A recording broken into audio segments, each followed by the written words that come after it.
அனைவருக்கும் வணக்கம். என் லைஃப்பில் இந்த மாதிரி ஒரு பெயின்ஃபுல்லான ஒரு சுச்சுவேஷனை நான் ஃபேஸ் பண்ணதே கிடையாது.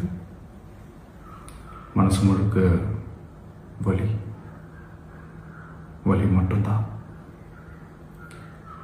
இந்த சுற்றுப்பயணத்தில் என்னென்ன மக்கள் பார்க்க வராங்க, அதுக்கு ஒரே ஒரு காரணம் தான், அவங்க என் மேலே வச்சிருக்கிற அன்பும் பாசம். அந்த அன்புக்கும் பாசத்துக்கும் நான் எப்பவும் கடமைப்பட்டிருக்கிறேன். அதனால தான் இந்த சுற்றுப்பயணத்தில் மற்ற எல்லா விஷயங்களையும் தாண்டி மக்களுடைய சேஃப்டி, அதில் எந்த காம்ப்ரமைஸும் பண்ணிடக்கூடாதுன்றதுக்காக தான் அது என் மனசில் ரொம்ப ஆழமாக இருக்கும் அந்த எண்ணம். அதனால தான் இந்த அரசியல் காரணங்கள் எல்லாத்தையும் தவிர்த்துட்டு ஒதுக்கி வச்சுட்டு மக்களுடைய சேஃப்டி மட்டும் மைண்டில் வச்சுக்கிட்டு அதுக்கான இடங்களை சூஸ் பண்ணுறது, அதுக்கான இடங்களை பார்த்து பெர்மிஷன் கேட்குறது, போலீஸ் டிபார்ட்மெண்ட்டில் அதை ரிக்வெஸ்ட் பண்ணி கேட்போம். ஆனால் நடக்கக்கூடாதது நடந்துருச்சு. ஆனால் மனுஷன் தானே, அந்த நேரத்தில் அத்தனை பேர் பாதிக்கப்பட்டு இருக்கும்போது எப்படி அந்த ஊரை விட்டுட்டு என்னால் கிளம்பி வர முடியும்? நான் திரும்ப அங்கே போகணும்னு இருந்துச்சுன்னா அதை ஒரு காரணம் காட்டி அங்கே வேறு சில பதட்டமான சுச்சுவேஷன்ஸ், வேறு சில அசம்பாவிதங்கள் அந்த மாதிரி எதுவும் நடந்துடக்கூடாதுன்றதுக்காக தான் நாங்கள் அவாய்ட் பண்ணோம். இந்த நேரத்தில் சொந்தங்களை இழந்து தவிக்கிற அத்தனை குடும்பங்களுக்கும் என்னுடைய ஆழ்ந்த இரங்கலை தெரிவிச்சுக்கிறேன். எனக்கு தெரியும், என்ன சொன்னாலும் இது ஈடையாகாதுன்னு எனக்கு தெரியும்.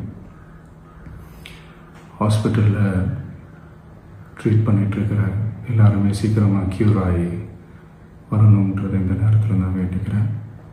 கூடிய சீக்கிரமே உங்கள் எல்லாரையும் நான் சந்திக்கிறேன்.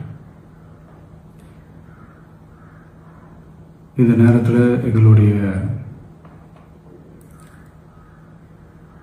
வலிகளை, எங்களுடைய நிலைமையை புரிஞ்சுக்கிட்டு எங்களுக்காக பேசின அரசியல் கட்சிகளை சார்ந்த நண்பர்கள், தலைவர்கள் அனைவருக்கும் என்னுடைய நன்றியை தெரிவிச்சுக்கிறேன். கிட்டத்தட்ட ஒரு 5 மாவட்டத்துக்கு பிரச்சாரத்துக்கு போனோம். இந்த மாதிரி எதுவுமே நடக்கல. ஆனால் கரூரில் மட்டும் ஏன் எப்படி நடக்குது, எப்படி நடக்குது?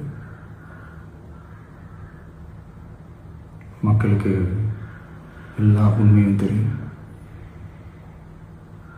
மக்கள் எல்லாத்தையும் பார்த்துக்கிட்டு இருக்கிறாங்க. கரூரை சேர்ந்த அந்த மக்கள் அந்த உண்மையெல்லாம் வெளியில் சொல்லும்போது எனக்கு கடவுளே நேரில் வந்து இறங்கி அந்த உண்மைகள்லாம் சொல்கிற மாதிரி எனக்கு தோணுச்சு. சீக்கிரமே எல்லா உண்மைகளும் வெளியில் வரும்.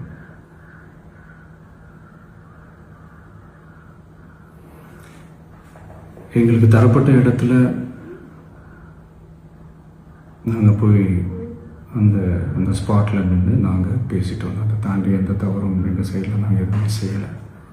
பட் இருந்தாலும் எங்கள் கட்சியை சேர்ந்த நிர்வாகிகள், தோழர்கள் மேலே எஃப்ஐஆர், அது மட்டும் இல்லை சோஷியல் மீடியாவை சேர்ந்த நண்பர்கள், தோழர்கள் அவங்க மேலே எஃப்ஐஆர்லாம் போட்டு இப்போ பிடிச்சிக்கிட்டு இருக்கிறாங்க.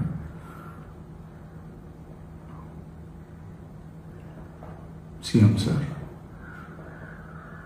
உங்களுக்கு ஏதாவது இந்த பழி வாங்கணும் அப்படின்ற எண்ணம் ஏதாவது இருந்துச்சுன்னா என்ன வேணாலும் பண்ணுங்க. அவங்க மேலே கை வைக்காதீங்க. நான் ஒன்று வீட்டில் இருப்பேன், இல்லை நான் ஆஃபீஸில் இருப்பேன்.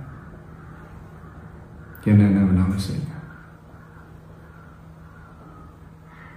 நண்பர்களே, தோழர்களே,